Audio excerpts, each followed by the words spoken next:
Bienvenidos a todos, estamos en una reunión más del Instituto de Derecho Previsional. Gracias por compartir este momento.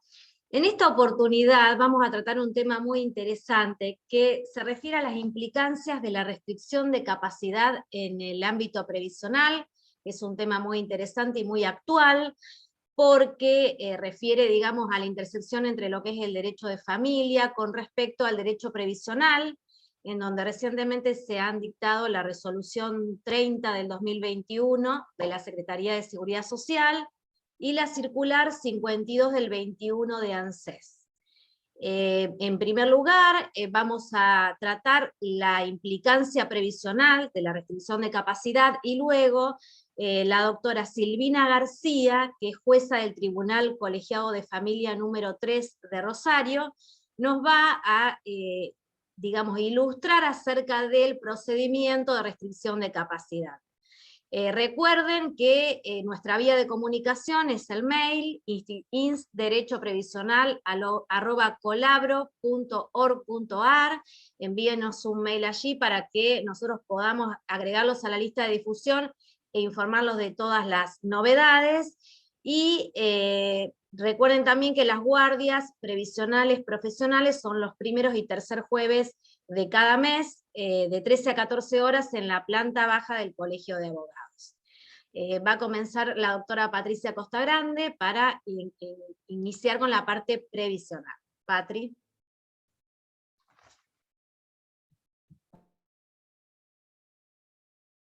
Está silenciada. ¿Podés desmutarte? Ahí está, ya está. Bueno, gracias por estar tanta gente otra vez aquí. Hoy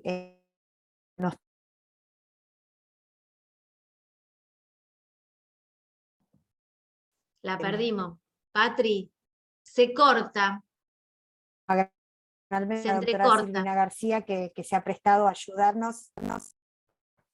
Hola, ¿me escuchan?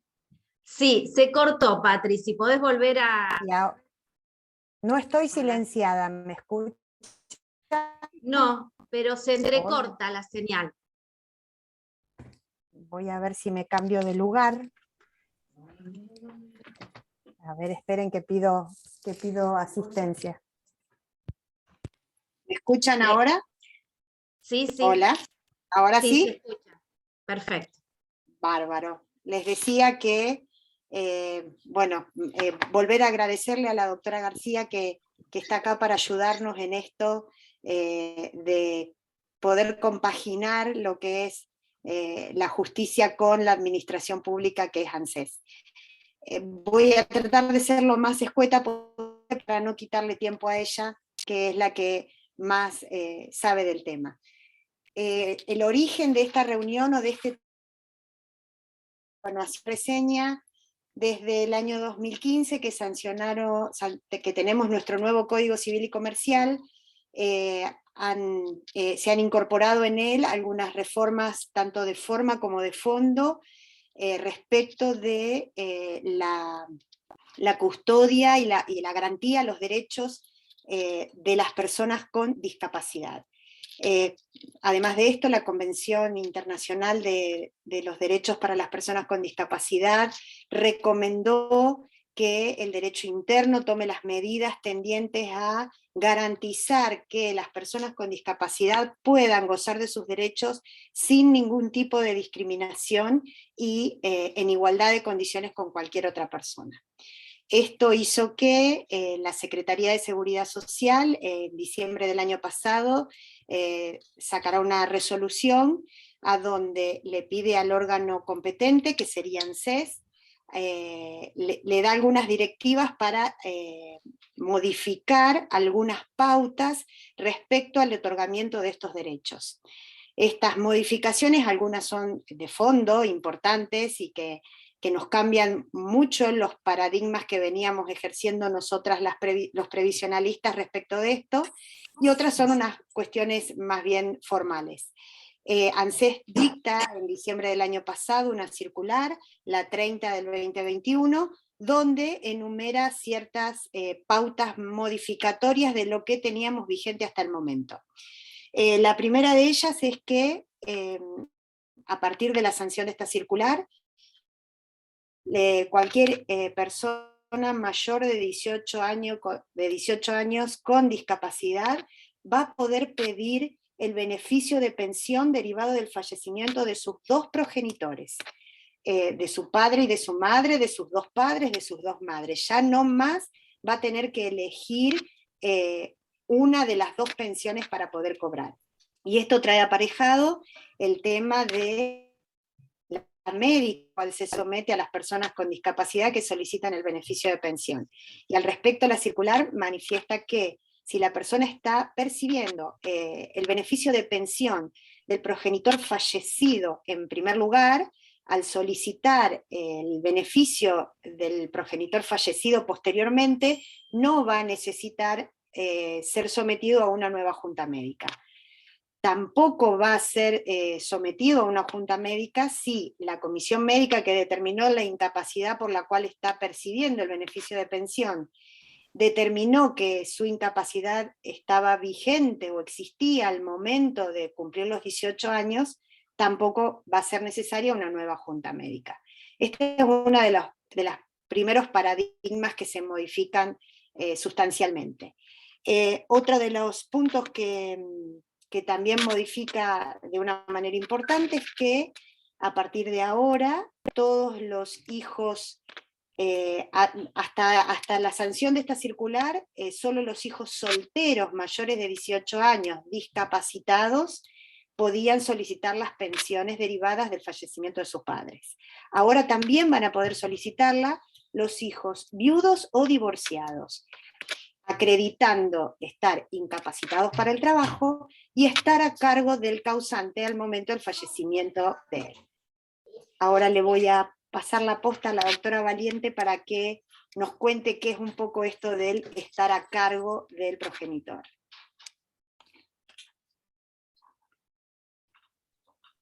Ahí está, gracias Patri. Bueno, esto del Estado a cargo también lo vienen a aclarar en esta resolución que saca el Ministerio en diciembre, y establece que las pautas objetivas que se incorporaron por decreto en el 143 del 01, creo que era, van a ser meramente enunciativas, ¿sí? Conocemos que las pautas objetivas a que refiere son haber vivido en la misma casa que el causante, encontrarse bajo cuidado exclusivo del causante, no realizar tareas laborales que impliquen el aporte al sistema de la seguridad social.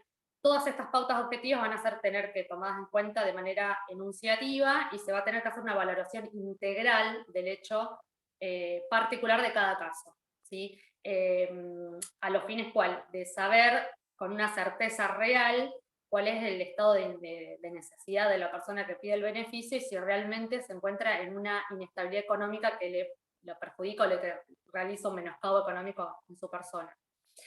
Aparejado o dentro, digamos, siguiendo este lineamiento, lo que vuelve a aclarar la resolución, entonces, en todo caso, es que, por ejemplo, una persona que está incluida dentro de un programa social, incluido el monotributo social, o que forma parte de un programa de empleo o de capacitación, o que obtiene una ayuda económica mensual no remunerativa por participar de algún taller o de alguna jardinería, o una cuestión municipal o provincial, no va a ser tomado en cuenta como ingreso a los fines de evaluar el estado a cargo del causante. O sea que si una persona trabajó por ponemos un ejemplo, en la jardinería municipal, esto no significa que haya tenido un ingreso y por eso dejó de estar a cargo del causante. La idea, digamos, es de tomar esto como un incentivo económico de una cuantía muy, muy, muy chica y no excluirlo como que se encontraba a cargo. Se cortó. Esto creo que lo que busca es apartarse del concepto tradicional de la persona con discapacidad, de que porque tiene una discapacidad no puede incluirse en un seguro social o en algún tipo de empleo y capacitación. Después creo que uno de los temas más importantes que tiene la resolución es el tema de la exhibición de la intervención de la comisión médica.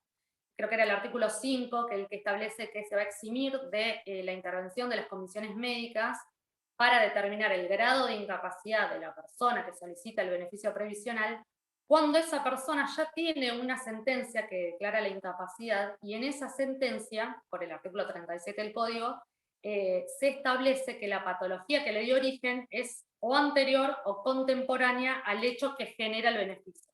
Es decir, supongamos que una persona que tiene una discapacidad y la sentencia que declara la incapacidad establece que esa patología es anterior, supongamos, al fallecimiento del causante.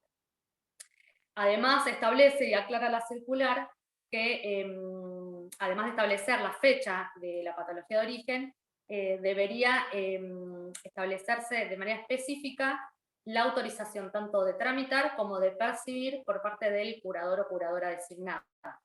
Y que durante todo el trámite que dura el proceso de restricción de la capacidad, el curador o curadora designada puede solicitar el beneficio a su nombre. Esto lo establece la resolución.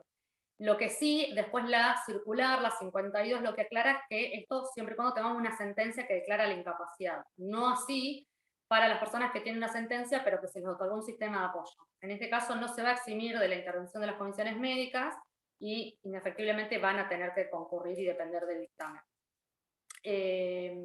Después hay otro artículo que habla de las personas que van a solicitar el beneficio en nombre propio, son aquellas personas que tienen una discapacidad notoria y muy evidente, tanto de incapacidad intelectual o psicosocial, que en ese caso se le va a dar curso normal al inicio de la prestación, pero se le va a dar intervención inmediata al Ministerio Público Popular.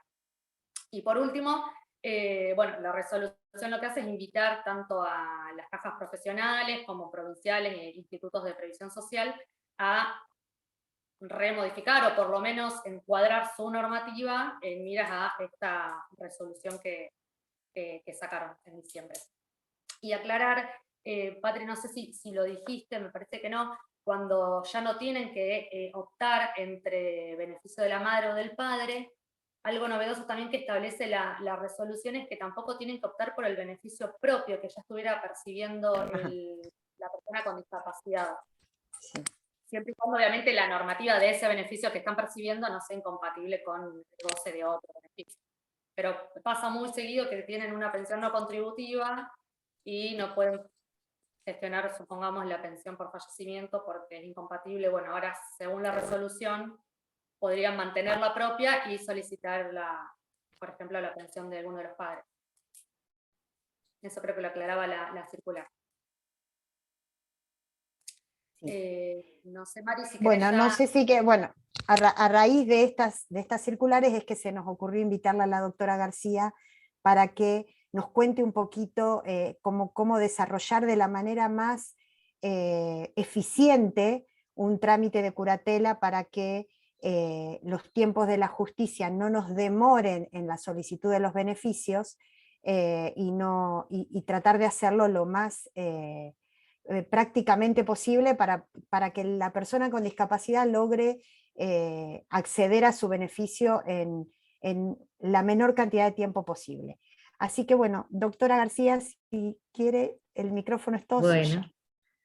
Bueno, muchas gracias. Yo voy a empezar por agradecerles a ustedes, más que nada, y plantear que la idea de una charla como esta implica un intercambio de ambas partes, y uno también va aprendiendo con ustedes de distintas cuestiones que habrá que modificar también en las resoluciones para que sean más apropiadas para la persona a la que van destinadas, fundamentalmente. Por ahí escuchaba recién a la doctora Valiente que decía que entonces si alguien iba a pedir un beneficio con una discapacidad, sí, notoria, ¿no? Decía, después el Ministerio Público al que va a ser el cual va a ser informado tenía que hacer alguna presentación. ¿Será porque después tendrá que tramitar la curatela, la restricción de capacidad, o se pretende esto? ¿Será por eso, seguramente, Sí, verdad?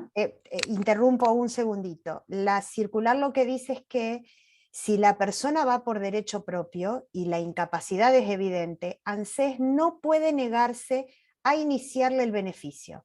El beneficio va a iniciarse, pero deben de inmediatamente darle intervención al Ministerio Popular. Claro, Yo claro. creo que ahí también va a haber una cuestión, porque es muy subjetivo determinar cuándo la incapacidad es evidente o Sí. no, y cómo va a ser ANSES para darle intervención al Ministerio Popular. Eso es lo que me preguntaba. Eso es lo que me preguntaba, porque es más o menos lo mismo que pasa con el registro civil cuando hay una inscripción de una madre sola. Se me ocurre de un nacimiento de una madre sola. Es como medio extraño estas comunicaciones. A veces nos sorprenden y a veces no. Bueno, pero está bueno estar anoticiado de esto que puede llegar a suceder, Sí. porque, bueno, a veces llegan informaciones, llegan comunicaciones y nosotros no sabemos bien cómo resolverlas. Y yo recurro a veces al teléfono para preguntar alguna que otra cosa, como lo he hecho alguna vez con Patricia. Bueno, el trabajar esta cuestión de las restricciones de capacidad tiene que ver con una mirada diferente, como decía Patricia al principio. Tal vez a modo de introducción no es vano afirmar que la persona es el centro del derecho de familia, y como por ahí decíamos al principio, cada sujeto en realidad se convierte en el centro de la intervención ahora en el derecho de familia. Creo que cada sujeto, cada persona, es más bien aquel del cual el derecho se tiene que ocupar. Por eso esto de centro que yo digo, ¿no? Anteriormente hablábamos de la defensa de la institución familiar cuando hablábamos del derecho de familia, pero creo que hoy se ha modificado un poco para pensar que debemos atender a los derechos humanos de cada uno de los integrantes de esa familia. Hace un tiempo que estuve leyendo publicaciones, el año pasado, y en la pandemia hicimos un montón de cursos, todos, por Zoom, y en alguno de ellos tuve oportunidad de escuchar a Luz Pagano, no sé si alguna de ustedes la ha leído alguna vez. Es una autora bastante interesante que refiere a toda el primer libro del Código Civil, que es lo que nos ocupa, ¿no?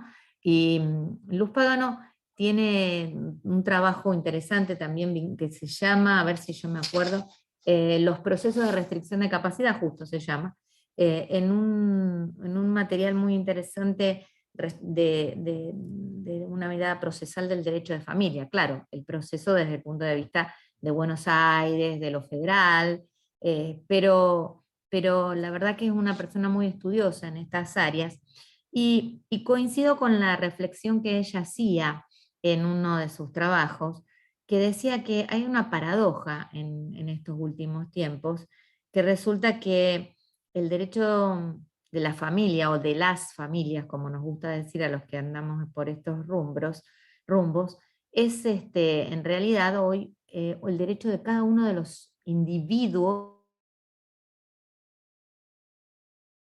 Me pareció interesante porque antes mirábamos el conjunto, y ahora tal vez tengamos que mirar cada una de las particularidades, cada uno de los sujetos particulares que conforma esa familia, y cada uno de esos sujetos con sus propias particularidades.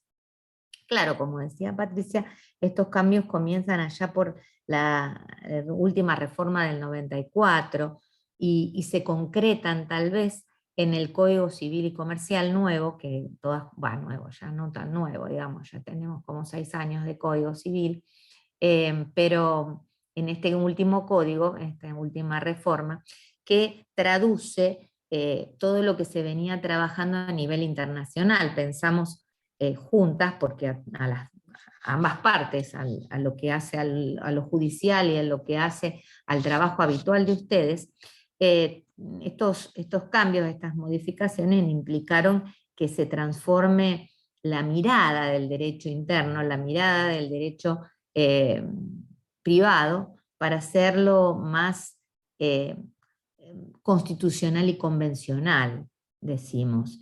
Y en realidad esto a mí me gusta siempre, siempre, en todas las cuestiones que tienen que ver con el derecho de familia, considerar los primeros 3 artículos que tiene el Código Civil, que ustedes lo van a poder usar y lo deben usar habitualmente, seguro, porque en esos 3 primeros artículos está la clave de lo que es esta reforma. Y la clave es que nuestro código se ha convertido en un código de principios y de valores.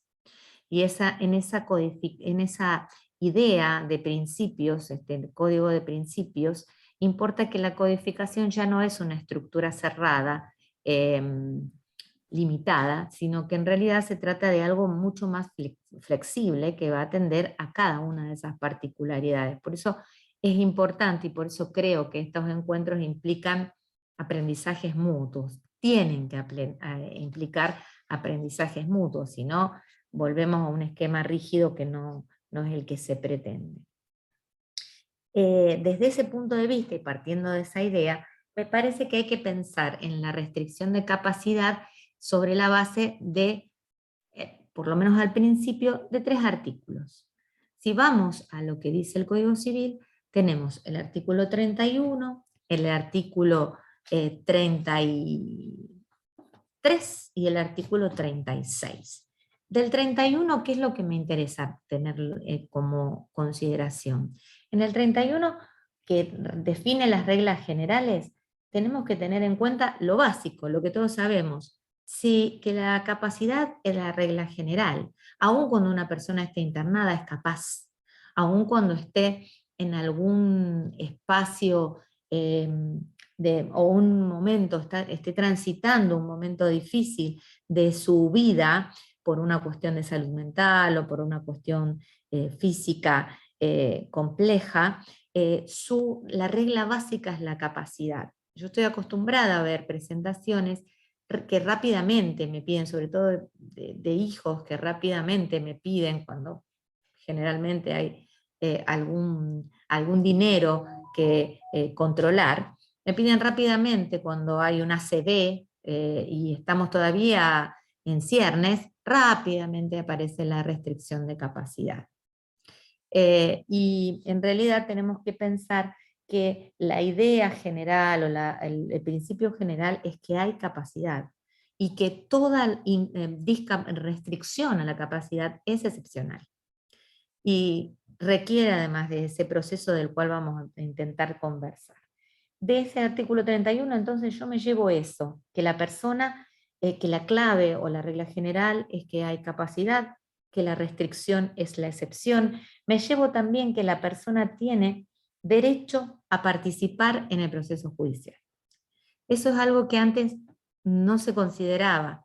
Y el derecho a participar implica que no solo puede venir por sí, que está establecido en el artículo 33, por sí como puede presentar su reclamo o iniciar este pedido de pensión o que ustedes contaban hace un ratito, también puede venir e iniciar este proceso por sí mismo. Por eso a lo mejor relaciono, no sabía de estas presentaciones que ustedes me hicieron hace un ratito, pero a lo mejor relaciono que si puede esa persona ir a solicitar su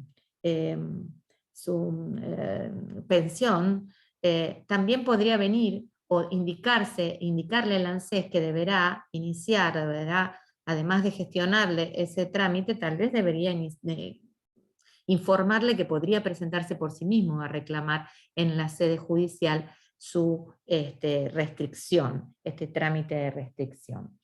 Y para eso, por supuesto, recordemos, tiene que tener una asistencia letrada que la puede proveer él mismo y podemos tener un sujeto que viene con su propio profesional a solicitar su restricción, o si no tiene los medios adecuados o le es dificultoso esto, sabemos que existen las defensorías civiles que funcionan para acompañar en esta instancia. Acompañarlo digo porque la idea es que con estas modificaciones a nivel internacional y esta normativa internacional que ustedes hacían referencia también, la justicia es una justicia a veces de acompañamiento en estas instancias, más allá de lo declarativo del proceso que nosotros vamos a conversar o a atravesar en estos tiempos.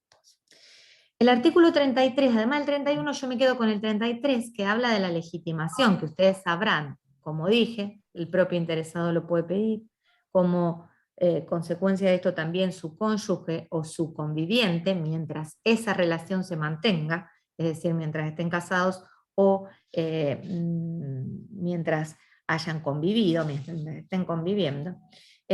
Y por supuesto los parientes, que hay una diferencia en el código hasta el 4º grado, los que son consanguíneos, y los que tienen un parentesco por afinidad serán hasta el 2º grado. Y siempre lo puede hacer también el Ministerio Público. El otro artículo que me parece interesante para tener la definición básica de que estamos hablando es el 36, que ayuda a lo que dijimos anteriormente, es decir, confirma esto de que el interesado puede venir por sí, que puede tener su propia representación, que puede solicitarlo por sí mismo con un abogado particular, y si no, el Estado le tendrá que proveer de alguno. Estas son las cuestiones, me parece, básicas para tener en cuenta, porque después, con todo esto, sabiendo quiénes pueden y cuándo pueden hacer esta presentación, tenemos que ir a las características de ese proceso. Una de las características que tenemos que tener en cuenta es que es un proceso tuitivo, un proceso de conocimiento, cuya sentencia va a tener una estabilidad que tiene que ver con la cosa juzgada material, si vamos a hablar en términos jurídicos más específicos, pero que a su vez va a tener un movimiento, yo digo, va a tener una actividad cíclica, va a tener alguna modificación a lo largo del tiempo, o puede tenerla, mejor dicho, porque pueden cambiar las circunstancias y nos encontramos muchas veces con que la restricción de capacidad termina, con que la restricción de capacidad se puede modificar. Cuando nos encontramos muchas veces que podemos transitar una curatela, antes todas eran curatelas, y luego con el nuevo código fuimos mejorando y adecuando las circunstancias, las fuimos modificando las resoluciones y seguimos modificándolas para mejorar. Y podemos encontrarnos que a posteriori ya no hablamos nada más de curatela, sino que vamos a cambiar a ese curador por un apoyo. Pero en este sentido también es importante lo que ustedes acaban de decirme, acaban de contarme, porque, bueno, hay que tener otra vez cuidado. ¿Qué es lo que pasa? Nombramos un curador y privilegiamos y nos aseguramos que esa persona pueda tener un derecho a pensión, pueda transitar sus reclamos ante el ANSES, o le ponemos un apoyo como la ley prefiere en realidad. Porque hoy la restricción de capacidad prefiere un trabajo distinto, no un curador que decide por y para el incapaz, el que llamábamos incapaz, el que tiene una discapacidad, el sujeto cautelado, yo prefiero decir el señor que tiene su capacidad eventualmente restringida. El señor, la señora, el sujeto que tiene su capacidad eventualmente restringida. La realidad es que hoy yo me he encontrado muchas veces, por lo menos hasta hace algún tiempo, con dificultades en las personas. Me vienen a plantear que, sobre todo las mamás, los papás, vienen a decirme que prefieren que sigamos con la curatela, que sigamos nombrándolo curador, porque el ANSES se lo resuelve más fácil a esta cuestión. Y acá, bueno, sería importante también tener la devolución de parte de ustedes en este sentido, a ver si es así o no. Porque cuando estoy leyendo las preguntas, ahí me estoy leyendo algún par de preguntas que ahora enseguida voy a tratar de contestarlas, pero cierro esto diciéndoles que en realidad la reforma es interesante y me parece mucho más valioso tener un apoyo que un que un curador, con el concepto viejo que tiene el curador. Entonces, en algunas oportunidades, muchos de ustedes se van a encontrar con que yo le pongo curador que ejerce su rol de apoyo, que es la verdad que es un juego de palabras, pero lo hago porque me parece que si no estoy infringiendo lo que el código ha querido. Eh, pero no debo olvidarme de que el objetivo de muchas de las personas que tramitan su restricción de capacidad es obtener una pensión, obtener un beneficio que no tiene. Entonces por ahí prefiero juego de palabras antes que perjudicarlos en sus derechos. Silvina, ¿querés que te lea Interrumpo. la Sí, pregunta? la estoy viendo, que dice que para Bueno, las presentaciones cuando no hay familiares, ahí espera que se me fue, si está lo, Verónica Velasco, qué problema ahora que está también por una acá. cuestión de inmediatez, si la pueden hacer los abogados de los hospitales. Sí. A ver, si yo pienso en lo que dice la ley, el tema es si ellos podrían, si la persona le puede dar, hay algunos fallos que estuve leyendo también que permitirían tal vez iniciarla a los abogados en tanto y en cuanto se le puede otorgar el poder necesario y siempre y cuando la persona se pueda expresar adecuadamente cuáles son sus intereses, ¿no? Porque todo abogado tiene que tener instrucciones, si no tiene instrucciones no podría estar ejerciendo el rol. Pero hay un lindo fallo también, que se los debo de dónde es de Buenos Aires, pero no recuerdo, ya se los voy a acompañar en algún momento, donde se planteó esa cuestión, que el abogado, si el abogado podía, un abogado representar a una persona con discapacidad. Y yo creo que si puede brindar esas instrucciones, no creo que haya ningún problema.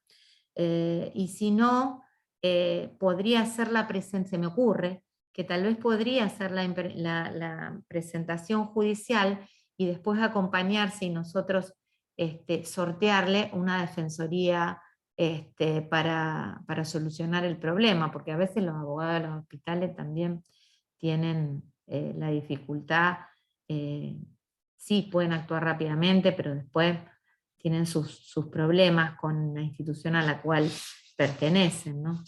Claro. Porque Así que, aparte de la vulnerabilidad propia que sufre, el sí. hecho de no tener familiares también lo acrecienta, lo profundiza. Entonces es como que si no se da una solución, queda a mitad de camino y se duplica la vulnerabilidad que sufre. Sí, sí, sí. Acá Bueno, dice Agustín, si querés que sí, te yo le estoy leyendo a Agustín, que dice, algunos jueces siguen nombrando curador provisorio, ¿por qué no los denominan apoyos provisorios?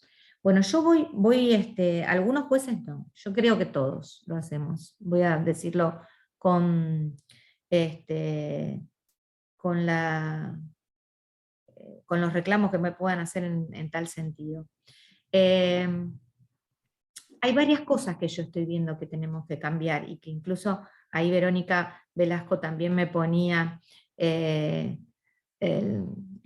tema de la curatela como excepción. No importa que me vaya, voy a tratar de volver después al esquema que tenía armado. El tema del curador provisorio sale como una... como un esquema básico, ¿no? Tal vez no debería ser así, no debería ser apoyo provisorio, pero ¿saben lo que pasa? Y lo mismo le digo a Verónica. Nos encontramos con dos realidades. Nosotros tenemos que actuar de oficio, pero a su vez tenemos la posibilidad de actuar de oficio. Pero en realidad las presentaciones las hacen las partes. Y nosotros nos guiamos por las presentaciones que hacen las partes. Y hay una intervención también importante que es la de el equipo médico. Y en el equipo médico, como dice Verónica muy bien, la mentalidad no ha cambiado tal vez del todo.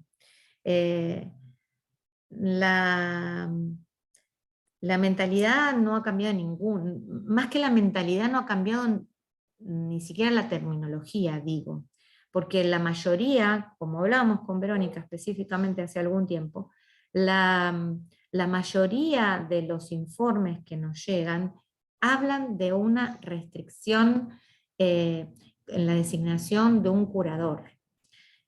Son muy pocos los que hablan de la designación de un apoyo, muy pocos. Y cuando a mí me surge que puede llegar a ser un apoyo y no un curador, cuando tengo la audiencia del artículo 35.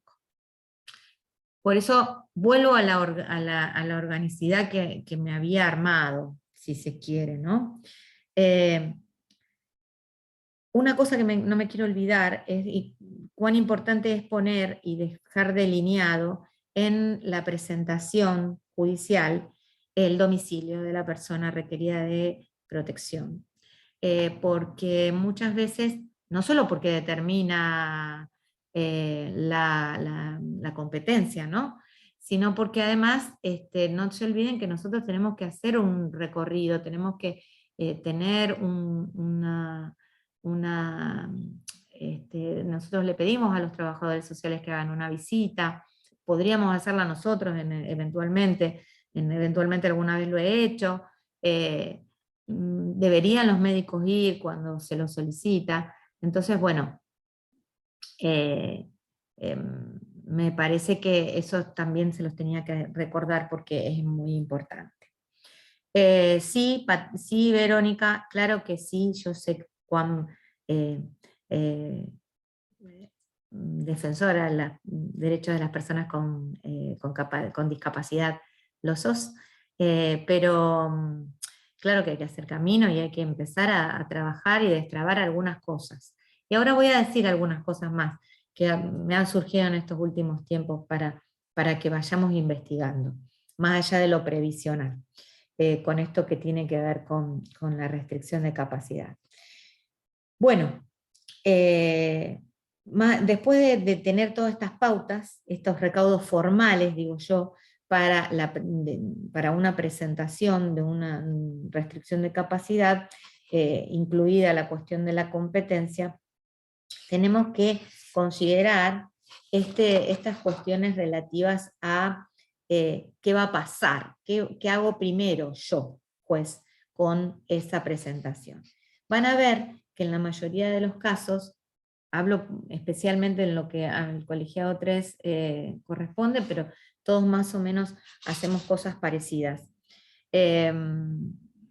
Después de imprimirle el trámite, que es sumario, nosotros ordenamos en un decreto marco qué cosas hay que hacer.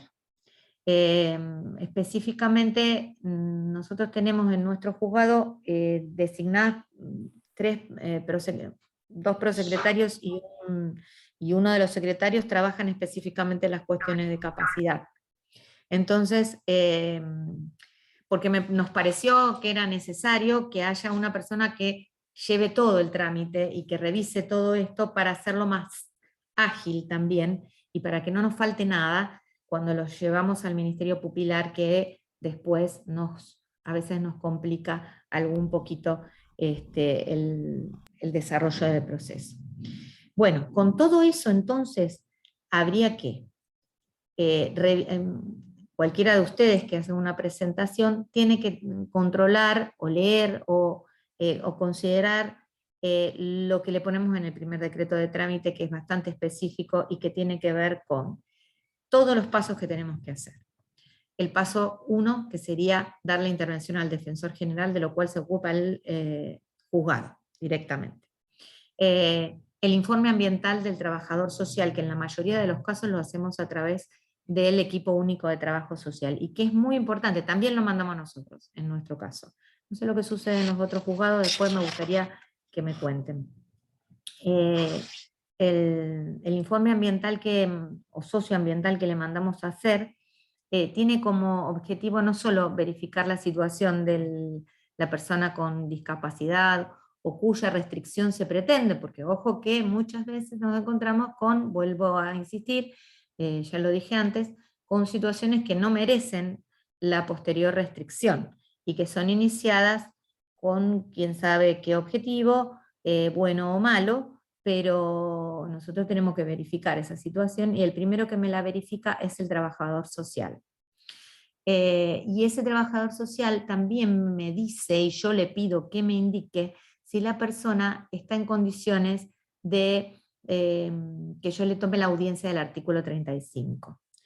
Durante la pandemia tomamos muchas audiencias de artículo 35 por Zoom. A mí particularmente, los que me conocen saben que no me gusta mucho el Zoom en las audiencias porque prefiero la presencialidad, prefiero el contacto y analizar cuestiones básicas con el sujeto, porque si no perdemos el objetivo también de lo que el código pretende, que es esa inmediatez de la cual hablaba anteriormente, creo que Agustín o alguno de ellos. El abogado del hospital. En ese marco de inmediatez, el artículo 35 nos permite acceder a ver justamente esta clave, si corresponde un apoyo o corresponde un curador. ¿Cuán importante es esta definición? Más allá de lo que me diga el médico, que es otro de los elementos que van a ver que están establecidos en ese primer decreto, porque le damos intervención al consultorio médico forense. Hoy en día casi todos son intervenciones al consultorio médico forense. El sorteo de la terna está bastante limitado porque no había, por lo menos hasta hace muy poquito, no sé este año si se agregó, no había psiquiatra en la lista de la corte. Entonces operábamos directamente con el consultorio médico forense, pero no habría inconveniente en que haya una terna que se indique para el caso específico. Le damos algunas indicaciones al médico forense, al equipo médico forense, para que nos conteste. Y por supuesto también le damos, y esto también es importante para ustedes, le damos la indicación de que podrá trasladarse si la persona requiere ser contactada en otro espacio y se ve imposibilitada de asistir al tribunal. Digo que es importante que leamos este primer decreto porque ese oficio sí lo tienen que hacer los abogados, para que rápidamente el médico pueda, o el equipo médico, designe a alguien para que haga esa entrevista médica. Normalmente el informe del equipo interdisciplinario y el del trabajador social son las claves para que uno defina si son nombrados curadores provisorios o son nombrados apoyos. Cuando hay dudas en esa cautelar, lo que lo indica o lo que nos da la clave es el artículo 30, la audiencia del artículo 35, que la toman o los secretarios o los jueces. Deberíamos tomarlo todos los jueces, a veces la vorágine nos lleva a que tenemos que recurrir al auxilio de alguno de los otros funcionarios. Realmente la cantidad de restricciones de capacidad que tenemos todos los juzgados es mucha. Y lleva un trabajo bastante delicado controlar que todo vaya funcionando en el orden adecuado y no se nos atrasen innecesariamente cualquiera de los expedientes. Después de esa audiencia del 35 con el informe médico, con la vista del defensor general, ahí ya podemos sacar el primer auto, la cautelar, que designa curador provisorio o apoyo.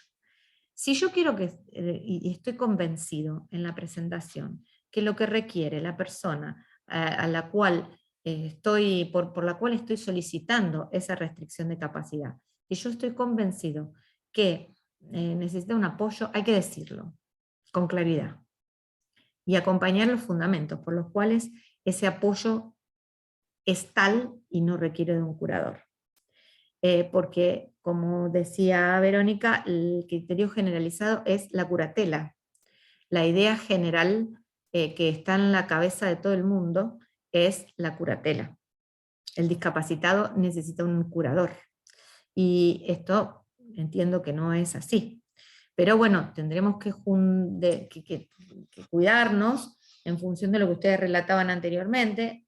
Yo creo que avanzó, estas dos disposiciones avanzan y me dan un poquito más de aire y más de libertad para respetar lo que dice el código, y avanzar más en el apoyo que en el curador. Porque si yo puedo tramitar esto en el ANSES, con más razón voy a poder nombrar un apoyo cuando así corresponda. Ese apoyo y ese nombramiento de curador provisorio debe ser notificado al defensor general y al representante legal de este señor, de esta señora, cuya presentación estamos trabajando. Después de esto se va a ordenar la inhibición general. Y en este punto quiero también traerles un cuestionamiento. Estamos acostumbrados a pedir la inhibición. Estamos acostumbrados a que inmediatamente junto con la curatela va la inhibición general, en función de la protección. Tengo varias presentaciones en estos últimos tiempos que consideran que la inhibición afecta al que tenemos que proteger más que beneficiar. También creo que hay que ser cuidadosos en este sentido, y los profesionales que trabajen esta cuestión, representante y abogado del curador o apoyo, tendrá que tener en cuenta estas pautas. Porque hace poco, accidentalmente, por una intervención con una charla que tuvimos con una escribana amiga, advertimos una circunstancia. Viejas curatelas, viejas designaciones de curador provisorio, inmediatamente tenían la inhibición general. Y después, esas curatelas se transformaron en un apoyo, o esa curatela se terminó el proceso en la restricción de capacidad con un curador provisorio. Si la restricción de capacidad es con curador provisorio, la inhibición es menos cuestionable. Pero ¿qué pasa cuando estamos hablando de un apoyo? Cuando estamos hablando de un apoyo, entiendo que no corresponde la inhibición general. Por eso tenemos que tener cuidado, que si al principio estaba nombrado curador, al principio teníamos un curador provisorio por tradición, porque está mal, porque no se advierte desde el grupo, desde el equipo médico o desde el trabajador social, o no se acompañaron suficientes pruebas en un principio para ver que no hace falta una curatela, sino un apoyo. En esa primera instancia suele haber una inhibición general, o sea, suele reclamar, incluso el Ministerio Pupilar exige la inscripción de la inhibición general en el registro de la propiedad. Si esa inscripción estuvo y yo después transformo, se modifica la sentencia en un apoyo, hay que acordarse, no solo el juez, sino porque a veces se pasa desde el juzgado, sino ustedes, de reclamar que se levante la inhibición. Porque las inhibiciones suelen estar eternas y no modificarse en este tipo de situaciones. Y se transforma más en un engorro, en un problema, que en una solución. Es decir, yo ya tengo decidido y tengo planteado que cuando hay un apoyo no va a haber una inhibición. Por lo tanto, tenemos ahí un problema. ¿Qué hacemos? ¿Cómo protegemos respecto de cualquier acción, cualquier contratación? En particular, lo que me interesa, si bien me interesa la protección de los terceros también, pero fundamentalmente en protección del sujeto que estamos, con el que estamos trabajando, esa restricción de capacidad, restricción que puede requerir solo un apoyo. Estoy trabajando más que trabajando, estoy esperando que la gente del Colegio de Escribanos, que tiene trabajada bastante profundamente las cuestiones de discapacidad, avance en el intento de que que se haga un requerimiento al Registro General de la Propiedad para que hagan una suerte de, no sé, formulario, organización interna, para que pueda haber a lo mejor una inhibición de firma, pongámosle. Es una medida cautelar que en realidad yo no la conozco, no sé, ustedes como abogados, yo desde el ejercicio de la profesión nunca vi una inhibición de firma o una restricción de firma. Y con estas cuestiones nuevas del código, tal vez deberíamos pensar en eso. La restricción de firma que me planteaban desde el Colegio de Escribanos, en realidad es lo que nosotros decimos, que se tiene que inscribir en el registro civil, que tiene que tener un apoyo para firmar junto con, para que ese apoyo acompañe a la persona cuya capacidad estamos restringiendo en cualquier contratación, y que los dos conjuntamente deban firmar, deban prestar su asentimiento en cualquier contratación. Bueno, voy a alguna de las preguntitas. Vos ayudame, María Inés, si ves algo que yo me olvido.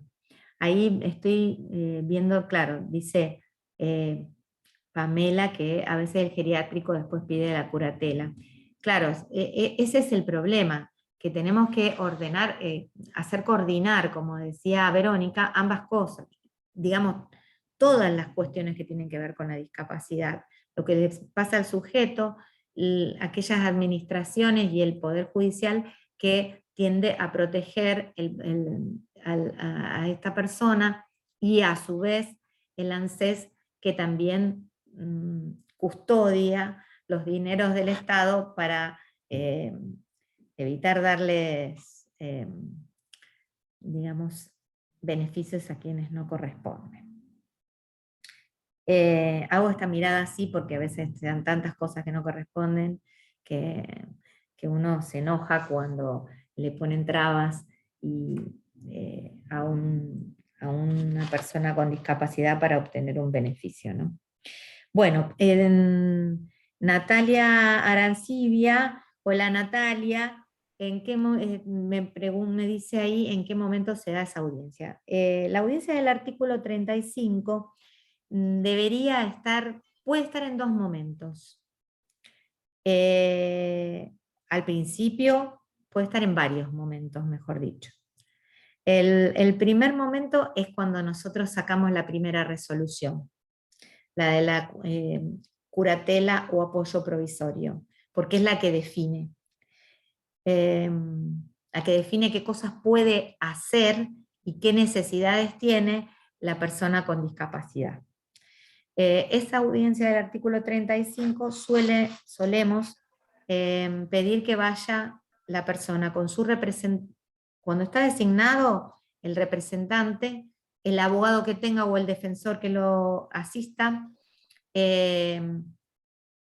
a veces viene el defensor general y a veces no, porque a veces también están desbordados y entonces yo después le corro una vista. Te corto un segundito si te puedo preguntar nomás, porque para contarte un hecho concreto. ¿Cómo estás, Silvina? ¿Cómo estás? Bien. Mira, no, el tema es que yo justamente te estoy escuchando por todo lo que vos decís del apoyo, y yo justamente estoy tramitando una curatela de una chica que no necesariamente necesita la curatela, es para la caja de la provincia, pero en el primer decreto me sacan todo lo que vos mencionaste, pero la audiencia no me la sacan. Y cuando yo quiero seguir adelante, justamente me traba el tema de la inhibición, porque el juzgado es en familia 4. Ellos entienden que hasta que no esté la inhibición inscripta, que yo ya la diligencié y acompañé el oficio, no, como que no pueden seguir adelante con un montón de pasos.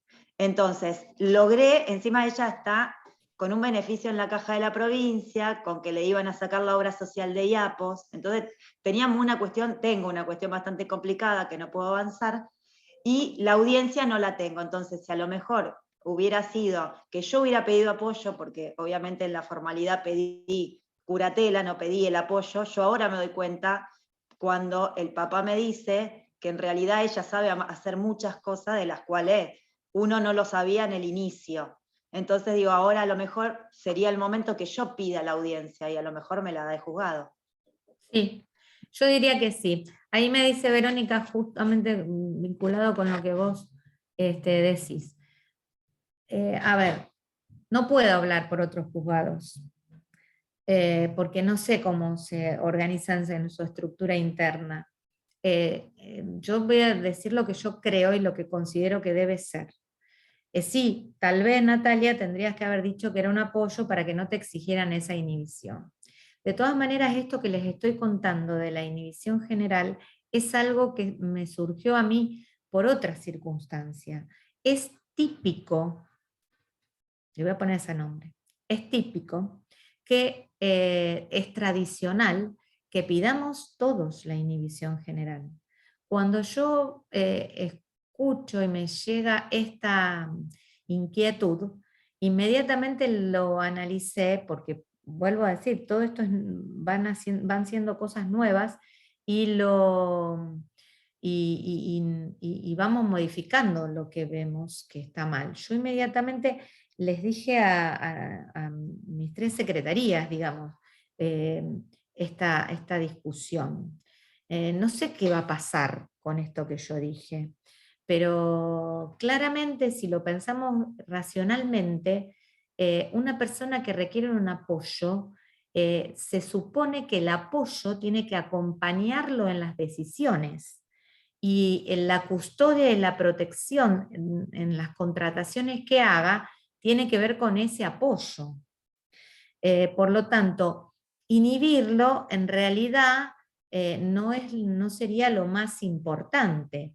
Pero de todas maneras, sí es cierto que sigue solicitándose, porque en la mayoría de los casos se piden curatelas.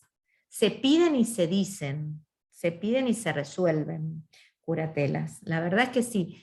La verdad es que se pone curador provisorio en la mayoría de los casos, y se resuelve curador provisorio en la mayoría de los casos.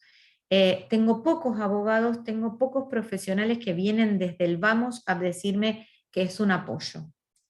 En particular, lo que sí para mí es importante es verificar el tema del, para la audiencia, te digo, Natalia, me parece que sí es importante lo del el informe al archivo del Colegio de Escribanos, a ver si no hay ningún acto No, de eso protección. ya está, no hay nada, sí, sí, sí. Eso sí, eso sí. Y por el otro lado,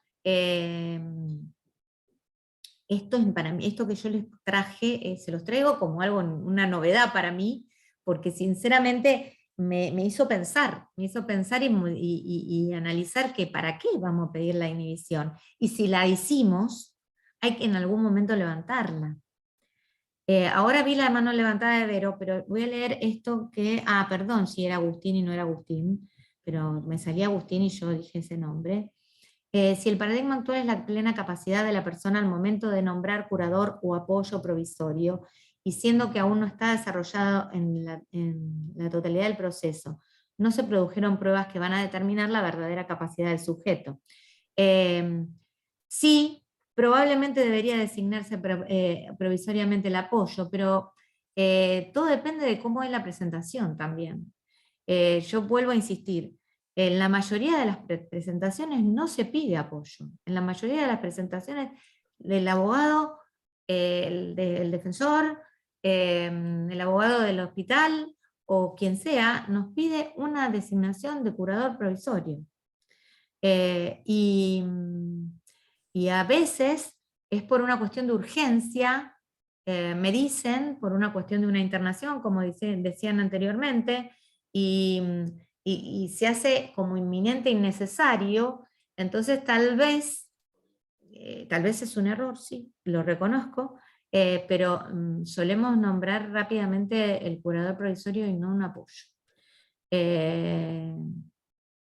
Y esto es importante, dice, es decir, al momento de la sentencia, luego de la audiencia del artículo 35, con toda la prueba rendida, se va a generar el convencimiento del juzgador de designar apoyo curador. Sí, seguro, pero también me lo tienen que presentar un poquito antes, también nos tienen que dar alguna data antes, porque si no, vuelvo a insistir, como charlamos en algún momento con Verónica, el médico, el equipo médico, nunca nos dice necesito un apoyo. Yo, si tengo alguno, no me acuerdo, la verdad. La mayoría de los casos, diría el 95% de los casos, me dicen que es curador. Sí, Verónica.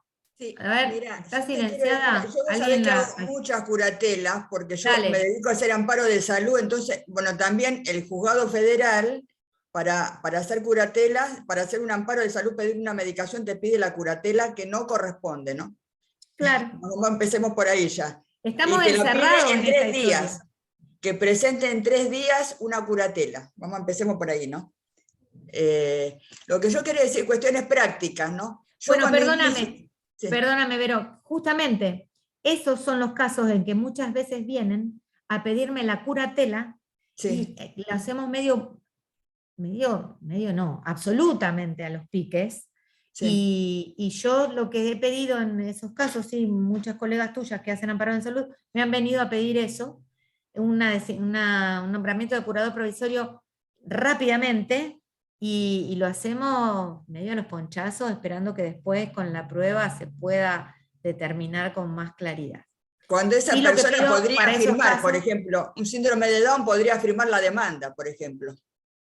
Por ejemplo, yo te digo, en Mar del Plata te lo pide. Rápidamente sí, te digo, a ver, sí, claro que Porque, sí. por ejemplo, hay chicos con síndrome de Down que están pidiendo para estudiar en un terciario, por supuesto, un acompañamiento terapéutico para estudiar a nivel terciario, podrían firmar, sí. Y después se verá, por lo menos para la urgencia, para la cautelar. Pero lo que yo quería decir, un tema práctico, porque lo vemos y las colegas también lo van a evaluar estos temas. Cuando uno pide, yo pido apoyo o curatela, después se evaluará. La audiencia del artículo 35, nadie nunca me la pidió, después de la reforma del código, ¿no? Yo en tu juzgado nunca tuve todavía esto, ¿no? Ah, bueno, no te digo porque no, pero en otro, nunca me pidieron la audiencia antes del provisorio. ¿Me esperan un ratito que se me está terminando la batería? Voy a enchufar la compu. Estas cuestiones, perdón, prácticas. Un minutito, ¿eh?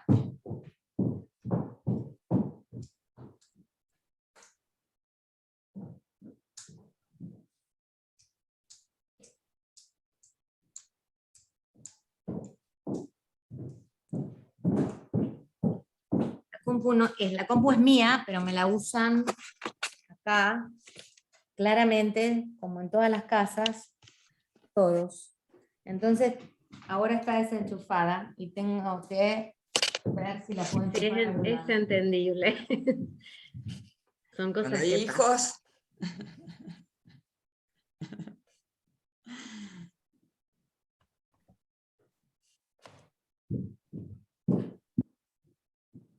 Bueno, ahí estamos. Yo la Decía Silvina, en la pandemia no hubo audiencia del 35, yo no tuve, pero antes...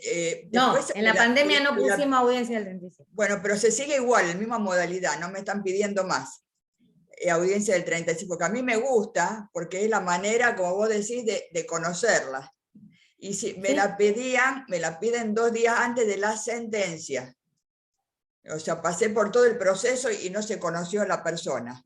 He tenido casos en otros juzgados que mi clienta, la persona que se va a declarar, hasta ha estudiado inglés, maneja negocio, maneja tarjeta de crédito, y Sí. se la ha declarado insana y se la declaró una curatela.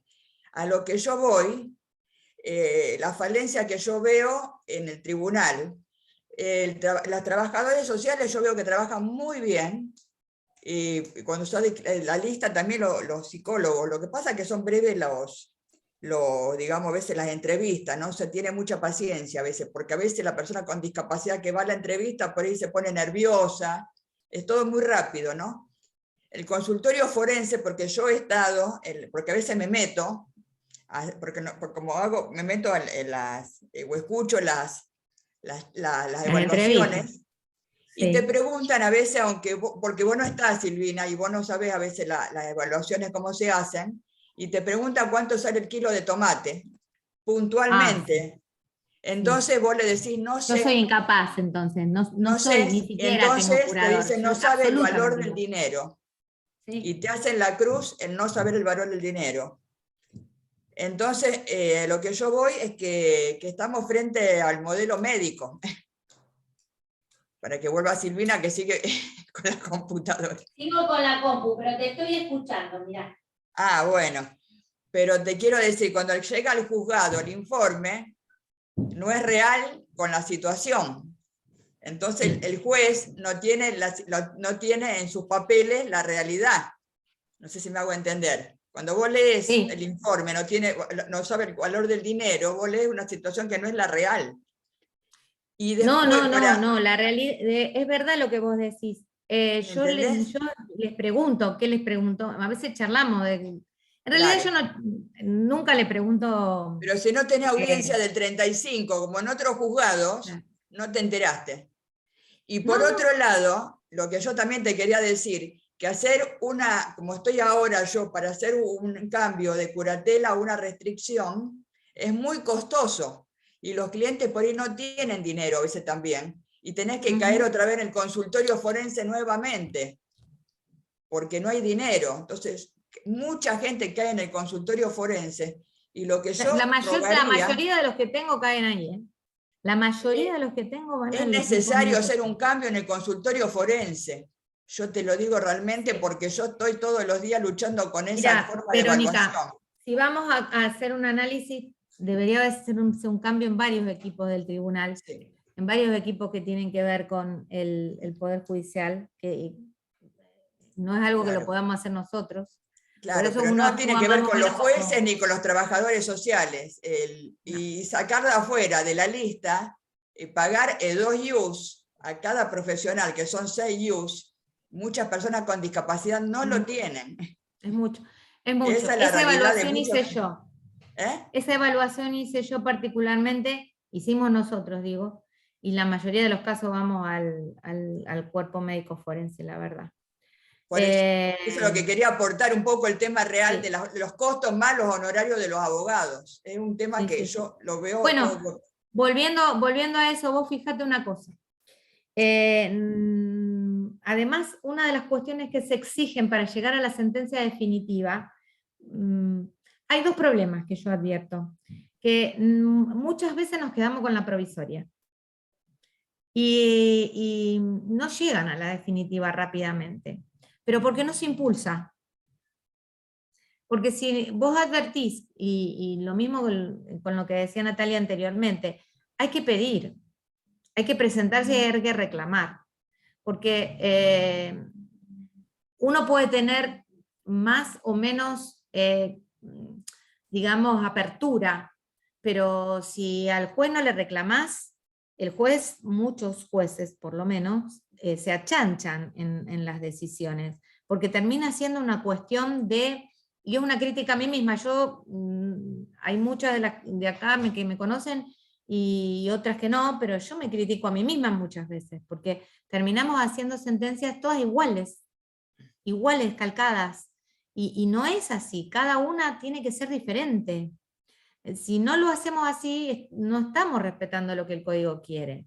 Por eso digo yo, por eso a mí me gusta tomarla a mí a la audiencia del artículo 35, porque puedo determinar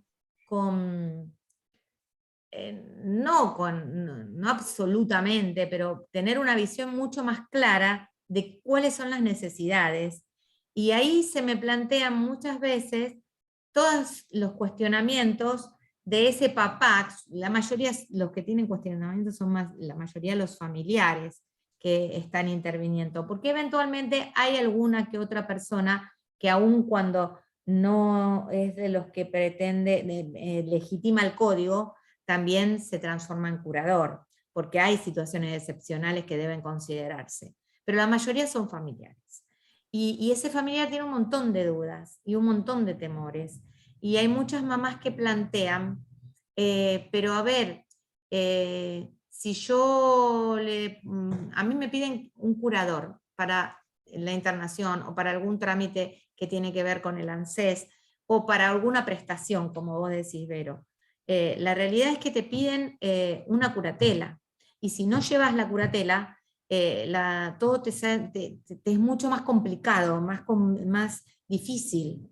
Y a veces la gente no tiene, como vos decís, para para pagar a un abogado que lo acompañe, que vaya a pelearse con el órgano administrativo correspondiente. Entonces, el lugar donde eso intenta allanarse es en ese momento en que está en contacto con el juez, que a lo mejor yo le pregunto alguna pavada, no es profunda la charla, porque no es el objetivo. El objetivo es tratar de conocerlo y ver qué es lo que necesita y qué pautas yo tengo que tomar.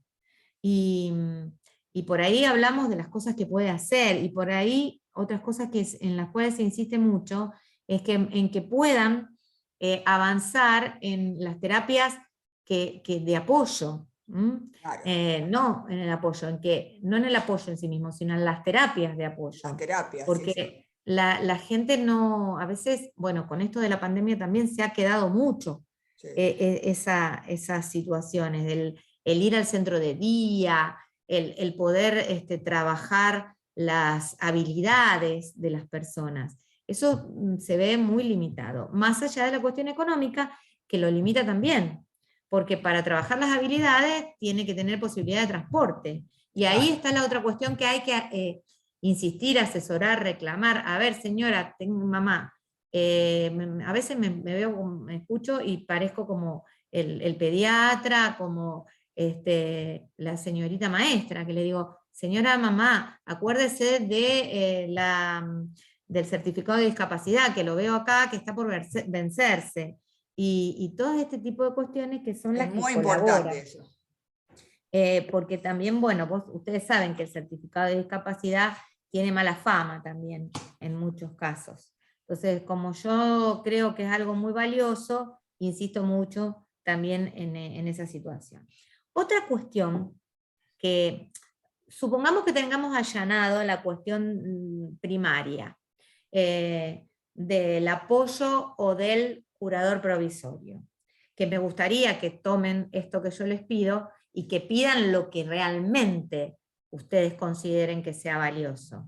Es decir, si ustedes consideran que corresponde un curador provisorio, o eventualmente, como decíamos recién, el curador provisorio lo piden porque hay que resolverlo rápidamente, bueno, bárbaro, acordémonos después de pedir otra cosa, o de proveer, o de acompañar una prueba que sea necesaria, que sea pertinente, digamos, que sea útil, para demostrar que en realidad no corresponde a un curador, sino que corresponde a un apoyo, que esta persona puede hacer un montón de cosas.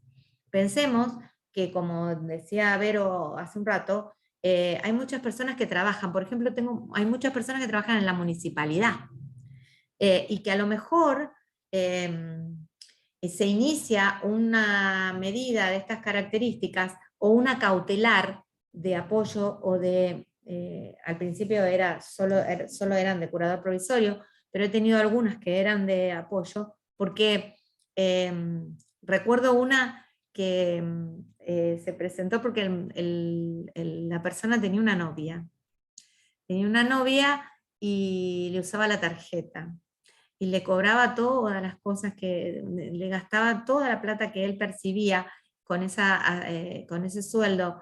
Yo no me acuerdo si era empleado municipal, pero no me acuerdo en qué lugar trabajaba. Entonces vinieron los padres del muchacho, después de que lo convencieron con él, a pedir que hagamos esta restricción, pero una restricción que era un apoyo, para que la mamá, en ese momento, creo que era la mamá, lo pudiera acompañar en estas instancias, ¿no? En la contratación, porque había tenido esas dificultades.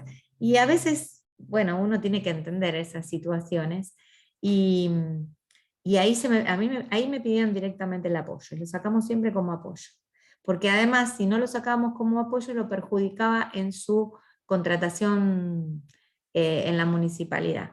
Entonces todas ese tipo de cosas hay que tenerlas en cuenta, y al juez le deberían dar la data de todas esas cuestiones. Porque a veces en un ratito que tenemos de audiencia no se pueden prever todas esas circunstancias. Otra cuestión también que tenemos que tener presente es que siempre, y esto tiene que ver con lo económico que antes decía Verónica, que para llegar a la resolución definitiva hay que nombrarle un representante, que es lo que antes era el curador ad litem, si ustedes se acuerdan. Es un representante a la persona cuya capacidad está en discusión, voy a corregirme, cuya plena capacidad está en discusión. El ejercicio está discutido. Y hay que nombrarle un representante que sea de la lista. Pero ese representante podría no estar si el propio sujeto, la persona viene, como decíamos hace un ratito, con su propio abogado. Y claramente podría venir, ¿por qué no? Con su propio abogado, y ahí nos ahorramos esto. Nos ahorramos tener que designarlo y tener que regular honorarios por a veces trabajos que no se hacen. Muchas veces no hacen nada, tenemos que nombrar a otro, sacarlo de la lista, y esto demora todo el proceso. Habría que acostumbrarse a poder nombrarlo un abogado y que venga con un abogado si puede, como dije anteriormente, dar instrucciones. Yo tengo personas de todas las características que pasan delante mío. Y hablamos hace un ratito del síndrome de Down, hay distintos grados, y por lo tanto, lo digo desde un punto desde un conocimiento lego absolutamente de lo médico, pero en este conocimiento general los grados son variables absolutamente, en un síndrome de Down, en una esquizofrenia, y hay un montón de cosas que sí pueden realizar, y entre ellas, ¿por qué no? Tal vez sean venir y presentarse con su propio profesional. Una cosa que me parece que es importante señalar con respecto a ese representante es que no se piense a sí mismo como un defensor de oficio, porque lo sacamos de la lista de los defensores de oficio, pero yo creo que tiene que tener una mirada diferente, se los hago ver o se los digo en muchas oportunidades, porque tienen la mala costumbre de negar por negar, y es bueno, esto que hacemos todos cuando tuvimos, o hicimos todos, cuando teníamos el rol de defensor de oficio. Pero este es un rol distinto, tiene que ver con la representación, y en este punto me parece que hay que tomar algunos recaudos, no vamos a apelar. He tenido situaciones donde he tenido que decirle, no me apele la resolución, porque le estamos obstruyendo la posibilidad, por ejemplo, de terminar un trámite en el ANSES, o continuar un reclamo por daños y perjuicios de un juicio laboral, o presentarse en alguna sucesión, supongamos, ¿no? Bien.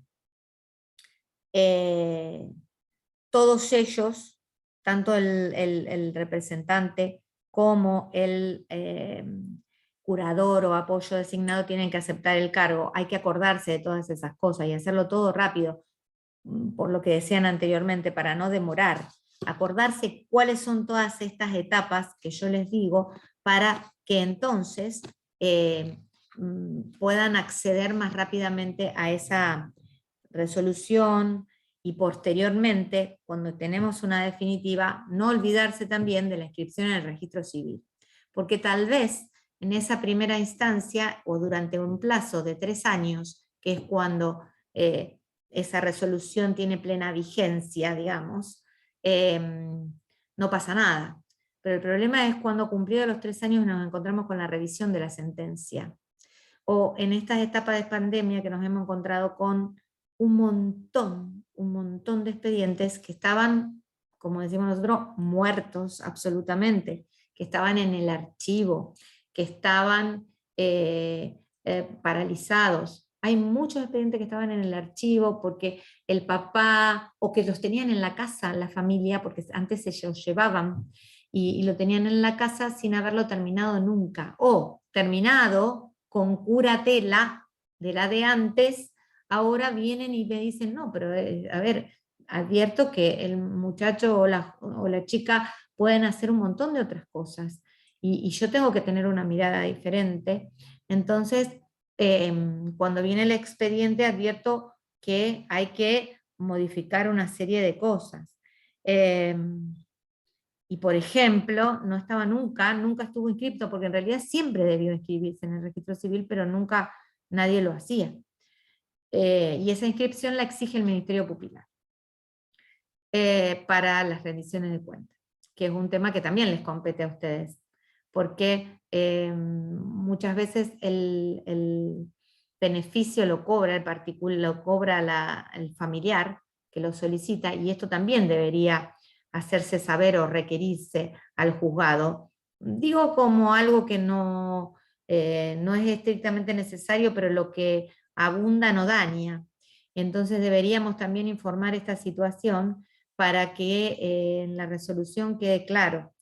Porque si ustedes se fijan en las resoluciones, les damos, en la primera, habilitamos al curador o eventualmente al apoyo designado a hacer todos los trámites ante el ANSES que resulten pertinentes. Después que acepte el cargo. O sea que me tengo que acordar que después de la resolución se acepte el cargo para que pueda tramitarlo y puedan presentarme los oficios para el trámite que corresponda. Actualmente, nosotros las cuestiones que van al ANSES las mandamos por internet, digamos, las comunicaciones digitales. No sé qué pasa con el 4, probablemente también, porque ellos son bastante digitales, más que yo. Esto lo incorporé hace poco tiempo.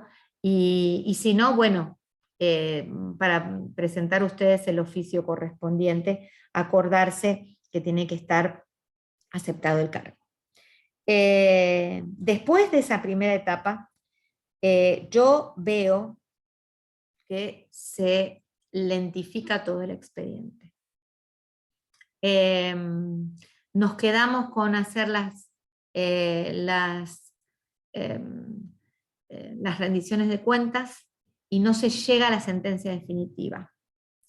Y llega un momento que el Ministerio Pupilar lo exige. Por eso entonces me parece importante decirles a ustedes que es importante continuar con el proceso para llegar a la sentencia definitiva. Es decir, cumplir con la etapa probatoria para definir también si necesitamos un curador, si necesitamos un apoyo, qué clase de apoyo, y ahí va importante, para qué actos, en qué circunstancias, y eventualmente con la sentencia definitiva ver si corresponde inhibir o no inhibir, continuar con la inhibición, no inhibirlo, ver de qué manera protegemos a esa persona. Yo particularmente, si me dicen, no tenía dudas de la inhibición porque no lo veía como un castigo, sino como una medida de protección. Pero esta circunstancia fortuita que se me generó, me hizo pensar en que en definitiva, bueno, tal vez así deba ser, tal vez lo tendríamos que pensar en ese sentido y no inhibir. Lo que me suele pasar, y en la mayoría de los casos, que la inhibición me protege porque no siempre, no siempre se toman los recaudos que correspondan en las contrataciones. O no nos olvidemos que las restricciones de capacidad muchas veces tienen que ver con personas que se encuentran con adicciones.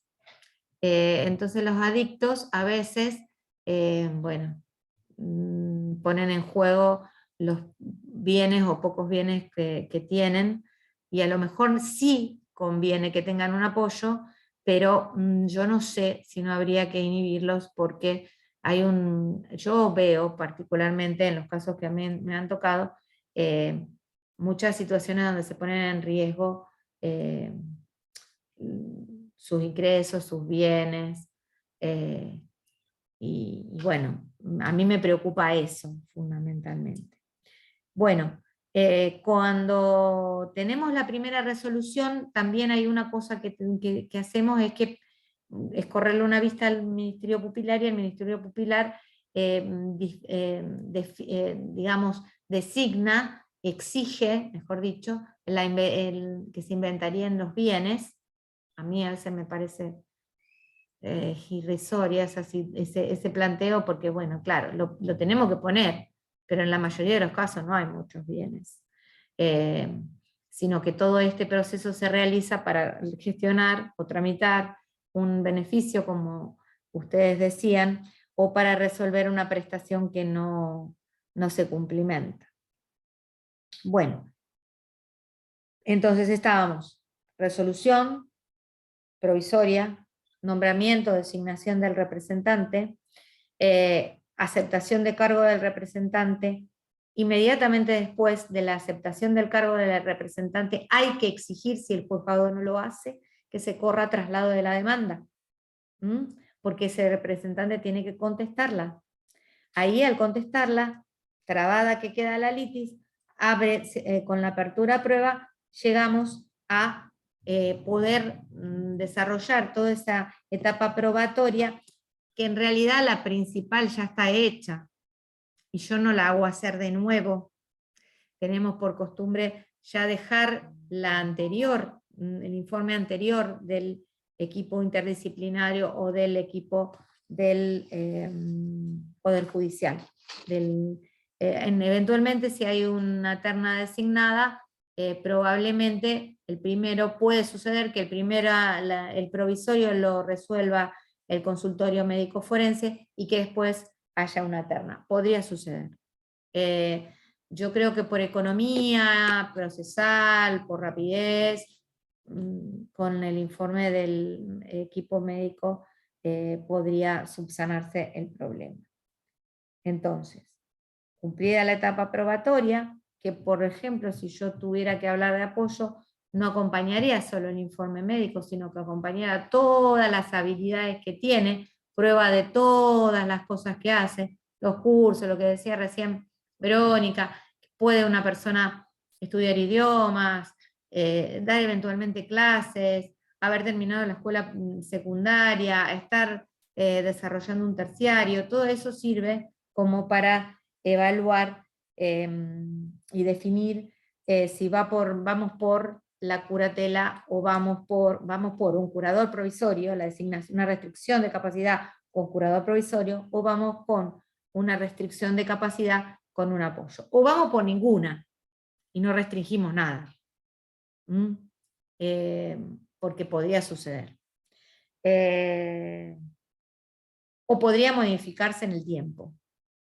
Por esto que yo digo de que se detiene mucho. Yo veo muchos expedientes que están detenidos en el tiempo y que no se llega a la sentencia definitiva, por más apresuramiento o empuje que nosotros desde el tribunal le querramos hacer.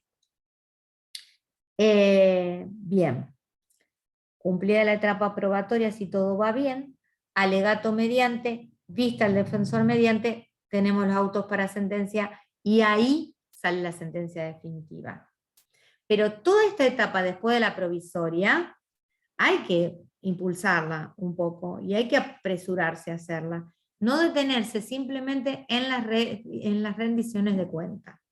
Les digo, porque yo veo expedientes que tenía ganas de llevarles, si esto era presencial, para que vieran la cantidad de retenciones de cuentas que tengo sin una sentencia definitiva.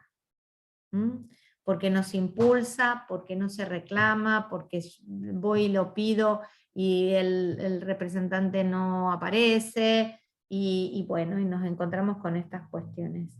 Me parece que tenemos que actuar en conjunto en esa instancia, desde el juzgado y desde ustedes, pidiendo. Si no se tomó, como decía anteriormente Natalia, la audiencia del 35, se tendrá que tomar antes de la sentencia, es obligatorio, es exigible. Se la tenés que reclamar al juzgado que la tome. Sea el juez, sea el secretario, según el criterio de cada juzgado. Y con los autos para sentencia, entonces dije que teníamos la sentencia definitiva. En la audiencia del 35 se puede aprovechar, y yo aprovecho tranquilamente para hablarle a ese familiar generalmente, que va a ser el apoyo o el curador, respecto de cuáles son las funciones que le corresponden. Brevemente, después, si están bien, sobre todo si ustedes nos ayudan, a nosotros jueces, pidiendo bien o deslineando bien qué cosas son a las que necesita, porque si no yo hago una suerte de invento propio de qué cosas son las que necesita ser apoyado. Y hablo de generalidades, y a lo mejor se necesitan cuestiones más específicas con respecto al apoyo. Hablo de la generalidad del apoyo en la salud, y en definitiva capaz que necesita un apoyo específico para determinada cuestión de salud. Eso me parece importante. Y aprovecho también en esa audiencia del 35, y ustedes tienen que recordar, por favor, que las sentencias se tienen que revisar. Y en la misma sentencia dice cuándo se cumple el plazo. Hay que acordarse y agendarla. Cuando salió esta reforma del Código Civil nos preguntábamos si no teníamos que tener nosotros una alarma, algo que nos diga cuándo se vencen para poder actuar de oficio. Lo pensamos, les voy a ser sincera, pero es imposible. Se nos torna absolutamente imposible tener eso para todos los expedientes. Yo opté por entregarle el trabajo de contralor directo a una persona que por mí designada dentro del tribunal para que revise el expediente, por ejemplo, cada vez que se hace una revisión de cuentas. El Ministerio Pupilar también lo pide. El Ministerio Pupilar pide que se cumpla con el artículo 40, que se llegue a la sentencia definitiva, o que se revise la sentencia. Pero creo que acá es una tarea también de todos, no solo de parte del Poder Judicial. Entonces, en esa audiencia del 35 aprovecho también para charlar respecto de esa revisión, que es cada 3 años, pero tranquilamente puede ser anterior. Dije al principio que estas sentencias tienen como característica fundamental la posibilidad de revisión, que esa sentencia se puede modificar cuando se estime pertinente, porque pueden cambiar las circunstancias que dieron lugar a ella. He tenido algunas situaciones, por ejemplo, donde se había planteado, recuerdo una, era que se me vino el expediente desde Entre Ríos, donde rápidamente los hijos pidieron la curatela, su designación como curadores provisorios de su padre, que había tenido una ACV. Una ACV que al principio era complicado, no podía decidir por sí nada. Pero con el tiempo el señor se fue mejorando, vino a las audiencias, tuvimos la audiencia y pudimos revertir esa situación, y de hecho rechacé la restricción de capacidad. Y en realidad establecimos un apoyo para determinadas situaciones. Bien, siempre para las sentencias las tengo que notificar, notificar al representante. Cuando llamo a la revisión de sentencia, yo llamo para que me dé su opinión el representante, a ver si tiene algo que decir, pero no tiene necesariamente que hacer ninguna otra presentación que demore el proceso. Y al defensor general notificarlo también, y al Ministerio Pupilar. Cada vez que tenemos que revisar una sentencia hay que volver con el tema de la aceptación del cargo para que puedan resolverse las cuestiones de trámites a posteriori. Y cuando llegamos a la sentencia definitiva, creo que ya lo dije, sí o sí recordar la inscripción en el registro civil. A grandes rasgos creo que está eso. Y con respecto a otro punto que por ahí también es importante, es recordar, revisión de sentencia cada 3, salvo excepciones. Las rendiciones de cuentas son sí o sí anuales. Y sí o sí lo voy a poner entre paréntesis, porque el Ministerio Pupilar tiene un nuevo contador. Y ese nuevo contador se está armando su esquema para organizarse. Y en algunos casos, la rendición de cuentas la organiza en menos tiempo, lo cual lo hace para después llegar a armar la rueda y volver al ciclo que corresponde, pero al principio puede traer inconvenientes. Así que si ustedes se llegaran a encontrar con una situación como esa, la tienen que hacer saber al tribunal con fundamentos adecuados, y nosotros podremos revertir lo que el Ministerio Pupilar nos plantea. Bueno, creo que hasta ahí voy a llegar para que ustedes me puedan preguntar alguna cosa que haya quedado. Leo acá, honorarios del defensor de oficio muy cuestionable por la gente que tiene que pagar los sellos. Sí, coincido. La regulación es lo más baja que se puede, pero la verdad es que no podemos hacer otra cosa. Por eso les digo, ¿y quién otro podría pagarlo?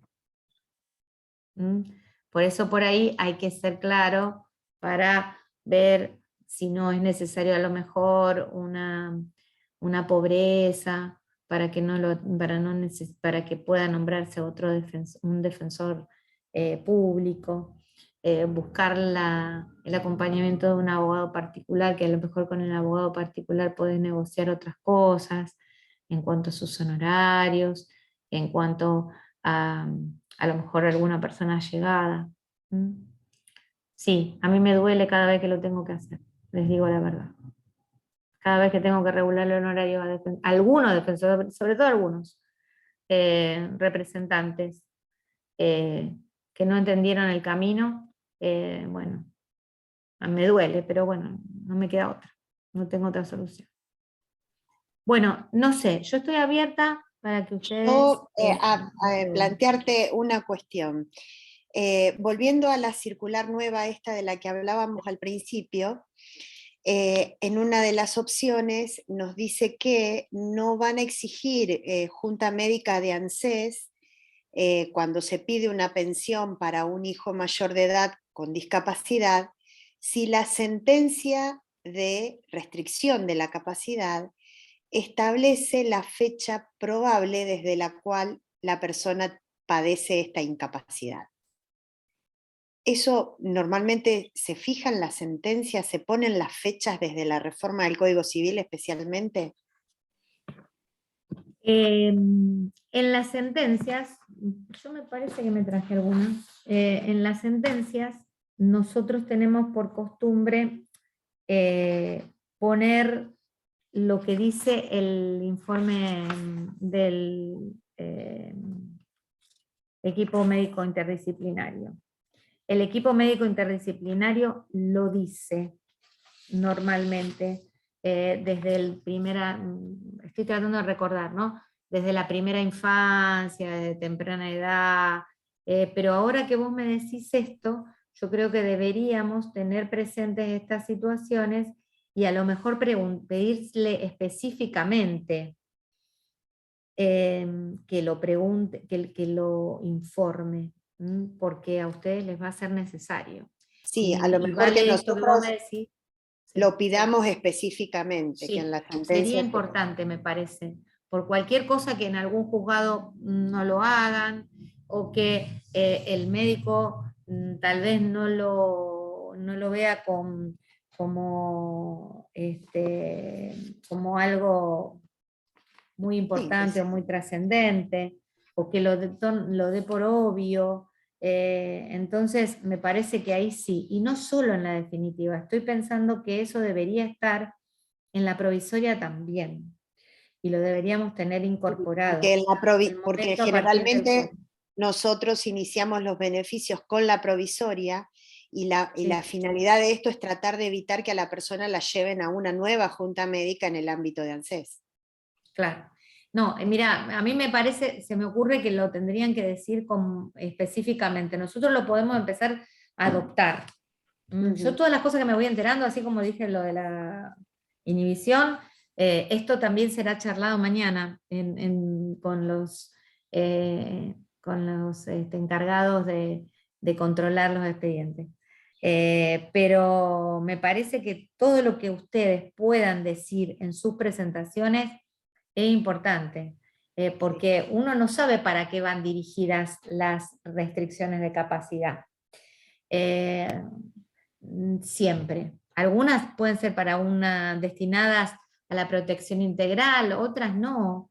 Vos pensás que la mayoría, muchos padres, inician esto porque saben que en algún momento se van a morir y le van a dejar algo a sus hijos. Y empieza ahí la cosa. Me lo dicen a mí en el momento en que tenemos la entrevista. A nosotros también nos los dicen. Entonces, claro, entonces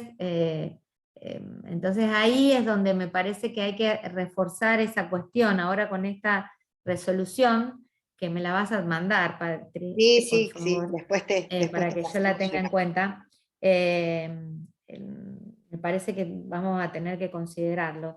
Lo que nosotros le pedimos al médico forense está elaborado por nosotros. Cuando el Código Civil se modificó, nos juntamos, tuvimos muchas reuniones los jueces y más o menos armamos un esquema.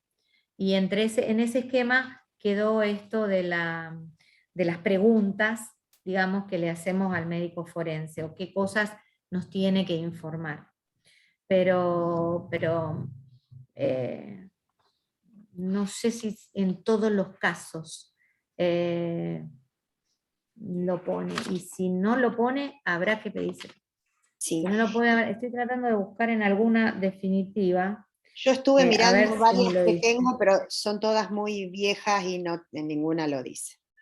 No, y no solo eso, ¿sabes qué? Lo que estoy pensando es que a lo mejor en el resumen que nosotros ponemos de lo que dice el médico forense, a lo mejor no decimos eso, y atendemos fundamentalmente a cuál es la problemática en el esquema este médico, que como decía Verónica, que tenemos incorporado tradicionalmente y que cuesta salir de ese esquema.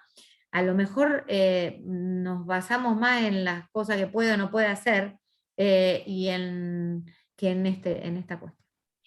Y la otra cuestión que me quedó haciendo ruido leyendo la circular, que además es una circular relativamente nueva y que estimo que ANSES todavía no tiene criterio para ver cómo va a resolver cada caso, he leído que en algunas situaciones, a ver, es cierto que nosotros pedimos normalmente curatela y que siempre sale curatela porque hasta ahora, por lo menos hasta antes de diciembre del año pasado, cualquiera que llegara al ANSES con un oficio o con una resolución con un apoyo no iba a conseguir que le inicien el trámite de pensión. Creo que apoyándonos en esta circular tenemos la posibilidad de también intentar, aunque sea muy lentamente, ir cambiando los criterios y tratando de ampliar el criterio un poco de ANSES. Y lo que yo advertí en eso es que en las recomendaciones que hace la Secretaría de la Seguridad Social, en algún momento hace una diferencia entre la designación de un apoyo con facultades y un apoyo sin facultades. Entonces, a lo mejor, pienso, el primer paso podría ser para tratar de empezar a salir un poquito de las curatelas tan tan estructuradas, empezar a ir pidiendo un apoyo con facultades. Porque Claro, incluso, yo te digo más, el apoyo tiene que decir qué facultades tiene. claro. Porque vos fíjate, yo me traje una de apoyo, por ejemplo, yo resuelvo que deberá tomar toda decisión que comprometa su patrimonio por actos administrativos o o de disposición, deberá tomar toda decisión que comprometa su patrimonio por actos de administración o disposición con el apoyo, y le poníamos con el apoyo, salvaguarda o asistencia, porque teníamos toda esta historia de qué nombre le vamos a poner, porque el apoyo tampoco nos gustaba mucho esa denominación, porque el que voy a decir, antes vos decías el curador, ahora que le va a decir el apoyo, y el apoyo es una denominación que a veces a la gente le complica. A mí tal vez hubiera sido asistente, hubiera sido más Yo estaba pensando prudente, ¿no? Que decir el apoyo. Bueno, entonces, y ahí ponemos para los actos de administración y de disposición. Y después aclaramos también que los actos jurídicos sin el apoyo serán nulos. Ponemos la extensión del régimen de apoyo, por ejemplo, la extensión del régimen de apoyo alcanza a todos los actos para los que la señora requiere explicaciones, integrar consentimiento, convalidar decisiones, e incluso lo relativo a la salud, que en este sentido no sería tan importante para ustedes. Pero me parece que las funciones tendrían que ser esas, porque ¿qué otra pueden ser? Justamente para los actos de administración y disposición, más que nada. Si es apoyo, otra cosa no les podría estar poniendo. Sí. No sé qué se les ocurre a ustedes, por ejemplo, en este sentido. Es nuevo todo esto. Y ya nos va a ir a empezar a pedir ANSES determinadas cuestiones o determinadas. Yo creo que sí. Y ahí vamos a empezar a pedir lo que ellos nos pidan. Sí, y a lo mejor cuando ellos les pidan, van a tener que pedir que se aclare, se amplíe, se modifique las resoluciones que hayamos adoptado en esas circunstancias. Estoy pensando, ¿no? Porque a lo mejor hay muchas que todavía no están para revisarse, y pueden pedir, ¿no?, justamente la revisión atento a estas circunstancias. Sería oportuno, me parece, sería una razón suficiente como para hacer una modificación. Sí. Por ejemplo, en las cuestiones de apoyo, digo, ¿no? Bueno, Silvina, te agradecemos mucho, la verdad que el chat está lleno de felicitaciones.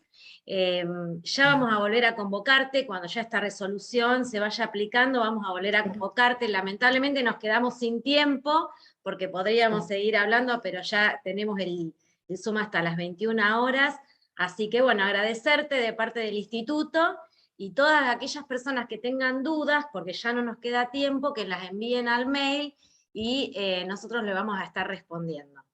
Bueno, nos encontramos... Te digo una sola cosa, porque ahí estoy viendo. Expresamente piden que tengan facultades para percibir. Entiendo que si yo le estoy poniendo que para actos de administración y disposición estoy dándoles las facultades, pero a lo mejor tal vez podríamos hacer una mejora para que el ANSES no les haga perder el tiempo.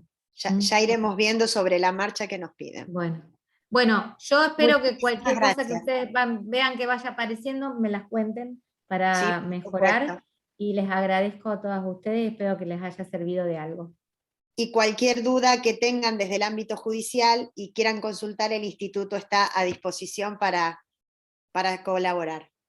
Bueno, muchas gracias, y bueno, que pasen un buen fin de semana ya, les deseo a todas. Gracias igualmente. Muchas gracias. Chao, hasta luego. Chao. Chao.